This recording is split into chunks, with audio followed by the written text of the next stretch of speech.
சேதுவையும் தமிழ்ச்செல்வியும் பழமுதிர்ச்சோலைக்கு அனுப்பி வச்சிருக்கேன். அந்த தமிழ்ச்செல்வியை முடிச்சு சொல்லு. ஹாய் ஃப்ரெண்ட்ஸ், எல்லாருக்கும் வணக்கம். சின்ன மருமகள் சீரியல்ல நாளைக்கு எபிசோட்ல என்ன நடக்க போகுது அப்படின்னாங்க இந்த வீடியோல பார்க்க போறோம். தமிழ்ச்செல்வியும் சேதுவும் வந்துட்டு கோயில்ல வைரவேல் சாத்துறதுக்காக கிளம்புறாங்க. அப்ப வீட்டுல இருக்கிற எல்லாரும் போலாம் அப்படின்னு சொல்லும்போது, இல்ல அவங்க 2 பேர் மட்டும் போகட்டும் அப்படிங்கிற மாதிரி பிளான் பண்ணி ஈஸ்வரி வந்து எல்லாத்தையுமே போக விடாம பண்ணிடுறாங்க. எப்படி அப்படின்னா, ராஜாங்கம் அந்த மினிஸ்டர் இருக்காங்களே அவங்களோட தலைவர் வரும்போது, நீங்க வந்து இங்க இல்லைன்னா நல்லா இருக்காதுல்ல அப்படிங்கிற மாதிரி சொல்றாங்க. ஆமா, அப்ப நம்ம ஃபேமிலி எல்லாருமே இங்க இருந்தாகணும்ல, சரி தமிழும் சேதுவும் மட்டும் போகட்டும் அப்படின்னு சொல்லிட்டு அனுப்பிச்சு விட்டுறாங்க. இந்த விஷயத்த இவங்க வந்து அந்த இன்னொரு ஆண்டிச்சாமின்னு இருக்காரு அவர்கிட்ட சொல்றாங்க. நீ வந்து பாத்துக்கோ, அவங்க 2 பேர் மட்டும் தான் வராங்க. நீ வந்து அந்த வைரவேலி எடுத்துட்டு அந்த தமிழ்ச்செல்விய கொன்றணும். அவ உயிரோடவே இந்த வீட்டுக்கு வரக்கூடாது அப்படிங்கிற மாதிரிலாம் சொல்லிடுறாங்க. ஓகே, நான் பாத்துக்கிறேன் அப்படின்னு சொல்லிட்டு அவரும் சொல்லிடுறாரு. இப்ப தமிழும் சேதுவும் போயிட்டு இருக்காங்க. கோயிலுக்கு போயிட்டு இருக்கும்போது இடையில ஒருத்தர் அடிபட்டு விழுந்து கிடக்குறாங்க. என்ன அப்படின்னு சொல்லிட்டு தமிழ்ச்செல்விய விட்டுட்டு சேது இறங்கி வராரு. காரை விட்டு இறங்கி வந்து பாக்குறாரு. அப்புறம் அவரை 2, 3 ஆட்கள் வந்து அவரை தலையில அடிச்சிடுறாங்க பின்னாடி.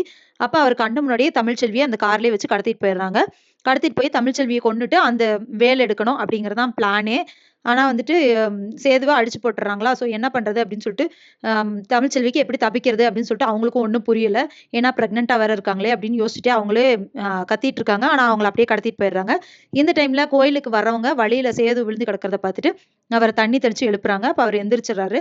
என்னாச்சு அப்படின்னு சொல்லி கேட்கும்போது, எனக்கு ஃபோன் நான் ஒருத்தவங்களுக்கு ஃபோன் பண்ணணும், ஃபோனை கொடுங்க அப்படின்னு சொல்லி கேட்குறாங்க. அப்ப இவர் வந்துட்டு வீட்ல யாருக்கும் தெரியாம கருப்புக்கு ஃபோன் பண்ணி, நீ உடனே கிளம்பி வாமாமா அப்படின்னு சொல்லிட்டு கருப்பு கிட்ட சொல்லிடுறாரு. யார்ட்டையும் சொல்லாம நீ கிளம்பி வா அப்படின்னு சொல்லிடுறாங்க. சோ கருப்பு வந்துட்டு ஒரு வண்டி எடுத்துட்டு கிளம்பி போறாரு. வந்ததுக்கு அப்புறம் வந்துட்டு சேது வந்து நடந்த விஷயத்த சொல்றாரு. ஐயோ என்ன பண்றது இப்போ அப்படின்னு சொல்லி கேட்கறாரு. ஒன்னும் பிரச்சனை இல்ல, என்னோட போன்ல வந்துட்டு இந்த டிராக்கர் போட்டிருக்கேன். எங்க வண்டி போயிட்டு இருக்குன்னு சொல்லிட்டு என் போனை ட்ராக் பண்ணா கண்டுபிடிச்சிடலாம். என் நம்பரை வந்துட்டு உன்னோட போன்ல போடுமாமா, கண்டுபிடிச்சிடலாம்.